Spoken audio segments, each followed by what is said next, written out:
અત્યારના યુગમાં ઘણી બધી વિદ્યાઓ અપાતી હોય છે. સ્કૂલ અને કોલેજમાં ઘણી બધી વિદ્યા શાખા છે, પણ આપણી સંસ્કૃતિની વિદ્યા આપવાનું કામ એ બધી વિદ્યા શાખાઓ દ્વારા જનરલી થતું નથી.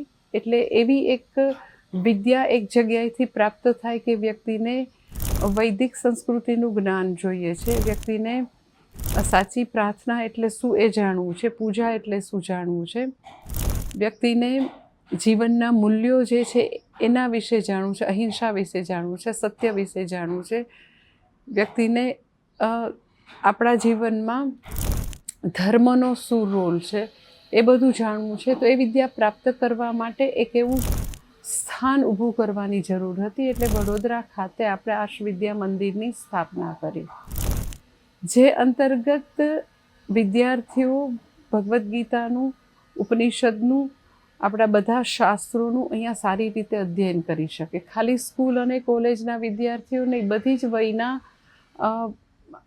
વ્યક્તિઓ જે છે એને આપણી સંસ્કૃતિનું જ્ઞાન અહીંયાથી પ્રાપ્ત થઈ શકે છે. એટલા માટે આપણે આર્ષ વિદ્યા મંદિરની સ્થાપના કરી.